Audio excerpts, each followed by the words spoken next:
नमस्कार दोस्तों, EPS 95 pension धारकों के लिए इस वक्त की बहुत बड़ी खबर। जी हां दोस्तों, ईपीएस 95 पेंशन पर आज जस्टिस टीयू ललित ने सुनाया अपना अंतिम फैसला। जी हां दोस्तों, आप सभी के लिए सुप्रीम कोर्ट से पेंशन बढ़ोतरी और पेंशन की तमाम मांगों को लेकर बड़ी खबर सामने निकल कर आ चुकी है। जी हां दोस्तों, 4 पार्ट में होगी पेंशन की बढ़ोतरी। जी हां, आप सभी के लिए बहुत ही बड़ी खबर सामने आ चुकी है। तो आखिर दोस्तों, आप सभी की ईपीएस 95 पेंशन को लेकर सुप्रीम कोर्ट में क्या हुआ, सुप्रीम कोर्ट में 4 पार्ट में कैसे पेंशन बढ़ोतरी को मंजूरी दी है, आखिर ये मामला सुप्रीम कोर्ट कैसे पहुंचा था और आप सभी को कितनी पेंशन मिलेगी, 4 पार्ट कौन कौन से हैं, इसके आधार पर कौन कौन से लोगों को कितनी कितनी पेंशन मिलेगी, ये दोस्तों संपूर्ण जानकारी आज की इस वीडियो में मैं आप लोगों को बताने वाला हूं। इसलिए दोस्तों आप इस वीडियो को लास्ट तक देखें। आप सभी के लिए सुप्रीम कोर्ट का लेटेस्ट ऑर्डर निकल कर आ चुका है, जिसमें दोस्तों justice U U Lalit, justice Aniruddha Bose और जस्टिस सुधांशु धूलिया की पीठ ने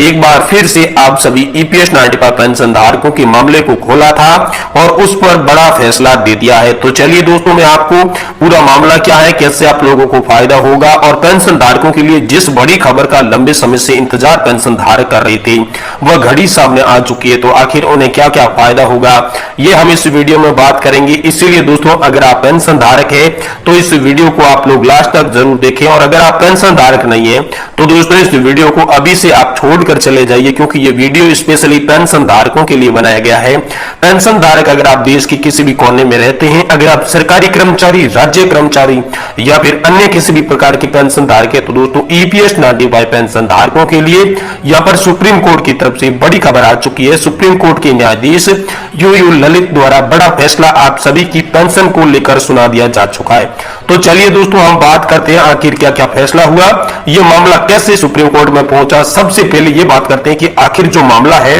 वो सुप्रीम कोर्ट में कैसे पहुंचा, जिसके बाद सुनवाई की गई और बड़ा फैसला आप सभी के लिए जारी किया गया। तो दोस्तों सबसे पहले हुआ यूं था कि 2006 से पहले का एक रिटायर्ड कर्मचारी था, जिन्होंने सबसे पहले यहां पर सुप्रीम कोर्ट के अंदर एक याचिका लगाई थी, क्योंकि यहां पर पहले ईपीएस 95 पेंशन योजना के दायरे में कहा दिया गया कि 2006 से पहले रिटायर्ड कर्मचारियों को पेंशन का अलग लाभ मिलेगा और 2006 के बाद जो भी कर्मचारी रिटायर्ड हुए हैं उन्हें अलग अलग पेंशन का लाभ दिया जाएगा। तो इसको लेकर 2006 से पहले का एक रिटायर्ड कर्मचारी था, उन्होंने कोर्ट के अंदर एक दाखिल याचिका लगा दी, जिसमें उन्होंने कहा कि सरकार और ईपीएफओ की ये भेदभावपूर्ण की नीति है और इस भेदभावपूर्ण की नीति को खत्म करना चाहिए, भेदभाव नहीं होना चाहिए, क्योंकि 2006 से पहले का पेंशन धारक भी उतना ही हकदार है जितना कि 2006 के बाद का रिटायर्ड हुआ पेंशन धारक पेंशन का हकदार है। तो दोनों को समान रूप से समान पेंशन देनी चाहिए। इसके बारे में जब कोर्ट के अंदर सुनवाई की गई तो दोस्तों आप सभी की समान पेंशन को लेकर बड़ा आदेश जारी कर दिया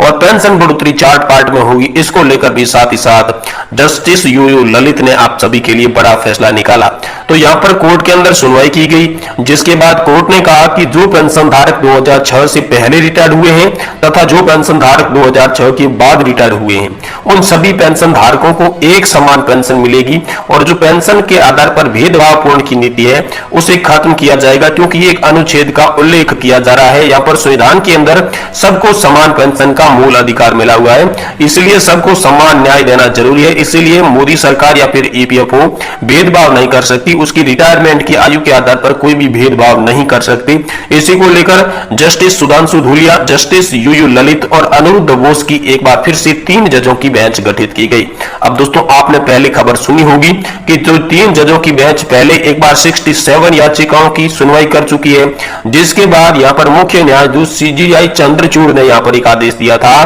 कि पहले जो पेंशन धारकों की सुनवाई थी वो 3 जजों की बेंच के द्वारा की गई थी, तो एक बार फिर से 3 जजों की बेंच की ही द्वारा सुनवाई की जाएगी। तो संसद का जब मानसून सत्र चल रहा था तो इसी दौरान यहां पर सुप्रीम कोर्ट से बड़ी खबर आई की थी कि 3 जजों की बेंच फिर से गठित होगी। तो 3 जजों की बेंच फिर से गठित क्यों हो रही थी, इसको लेकर भी बड़ी खबर आ रही थी। तो उसने कहा गया था कि एक बार फिर से ईपीएस 95 पेंशन के मामले को लेकर 40 याचिका यहां पर दर्ज हो चुकी थी और 40 याचिकाओं पर एक साथ सुनवाई करना संभव नहीं था, इसलिए यहाँ पर 3 जजों की बेंच को फिर से बुलाया गया, 3 जजों की पीठ का फिर से गठन किया गया, क्योंकि पहली बार जब 2022 के अंदर 4 नवंबर 2022 के अंदर सुप्रीम कोर्ट ने निर्णय दिया था जिसमें 15,000 रुपए की लिमिट सीमा को खत्म किया था, तभी जो ये फैसला था वो 3 जजों की बेंच ने सुनाया था। तो पेंशन से जुड़े मामले का निपटारण करने के लिए फिर से यहाँ पर मुख्य न्यायाधीश ने आदेश दिया था कि 3 जजों की बेंच का गठन किया जाना चाहिए और उसके बाद यहाँ पर पेंशन धारकों के मामले को खोल देना चाहिए।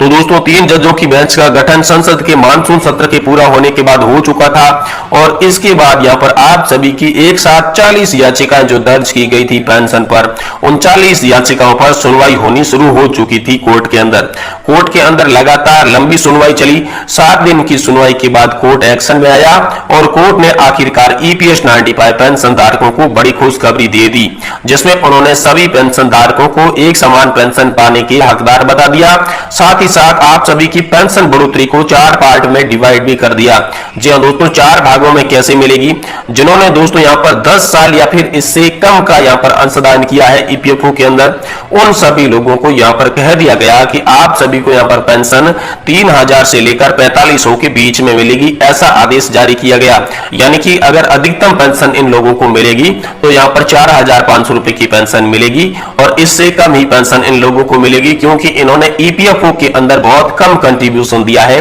इसलिए इन लोगों को पेंशन यहां पर कम मिलेगी। वहीं दूसरे पार्ट की दोस्तों आप सभी के लिए बात करें तो दूसरा पार्ट वह था जिन्होंने 10 साल से लगाकर 20 साल की सर्विस की है, यानी 10 से 20 साल की सर्विस करने वाले लोगों को यहां पर अधिक से अधिक 5,000 रुपए की पेंशन मिलेगी, ऐसा आदेश में कहा दिया गया। यानी कि जो आपने 20 साल तक सर्विस की है, 20 साल तक अगर आपने कंट्रीब्यूशन दिया है तो आपको अधिकतम जो पेंशन है वो 5,000 रुपए की पेंशन मिलेगी, ऐसा सुप्रीम कोर्ट की तरफ से बड़ा आदेश भी आप सभी के लिए सामने आया है। वहीं दोस्तों तीसरे पार्ट की बात करें कि तीसरे पार्ट में कितनी पेंशन बढ़ोतरी की गई है और कौन कौन से लोग इसके दायरे में आएंगे, तो दोस्तों जिन लोगों ने यहां पर 20 साल से लगाकर 30 साल तक का कंट्रीब्यूशन किया है, यानी आप सर्विस देते हुए आपका जो सेवा काल है वो 30 साल तक का है या फिर 20 साल से अधिक है, तो दोस्तों आप सभी को यहां पर जो पेंशन है वो 5,000 से लगाकर 7,000 के बीच में मिलेगी। अधिकतम पेंशन की यहां पर पेंशन धारकों की मांग थी कि 7,500 की जाए,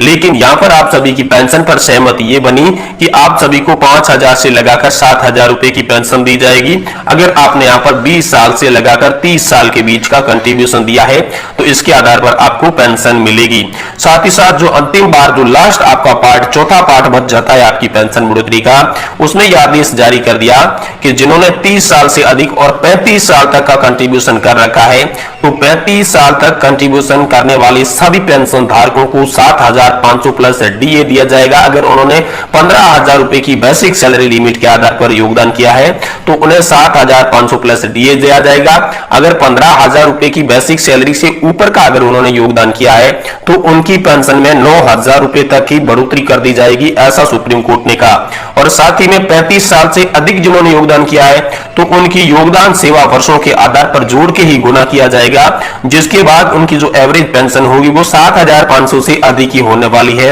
ऐसा सुप्रीम कोर्ट ने बताया। और आप सभी ईपीएस 95 पेंशन धारकों के लिए सुप्रीम कोर्ट ने यह बहुत ही बड़ी खुशखबरी जारी कर दी, जिसमें आप सभी की पेंशन 4 पार्ट में डिवाइड कर दी गई। Justice U U Lalit, justice Aniruddha Bose और जस्टिस सुधांशु धूलिया की पीठ ने एक बार फिर से 40 याचिकाओं पर ईपीएस 95 पेंशन के मामले पर सुनवाई की। सुनवाई का अंतिम फैसला यह निकल कर आया कि पेंशन धारकों की जो पेंशन की मांगे हैं वो जायज है, इसे केंद्र और सरकार और ईपीएफओ जल्द से जल्द मंजूर करें या फिर आवश्यक प्रमाण लेके फिर कोर्ट को यह बताएं कि आखिर पेंशन धारकों की पेंशन बढ़ोतरी क्यों नहीं हो पा रही है। तो दोस्तों एक बार फिर से आप सभी के लिए बड़ी खबर निकल कर आ सकती है, लेकिन यह आदेश कब से लागू किया जाएगा इसके बारे में अभी तक ऑफिशियल नोटिफिकेशन जारी नहीं किया गया है, लेकिन कोर्ट ने आदेश दे दिया है। अब सुप्रीम कोर्ट इसके खिलाफ वापस दायर करता है याचिका या फिर इस आदेश को मानता है, ये तो दोस्तों आने वाला वक्त ही बताएगा। लेकिन इससे पहले आप हमें ये कमेंट करके जरूर बताएं कि आप कौन से राज्य से ये वीडियो देख रहे हैं, किस शहर से ये वीडियो देख रहे हैं,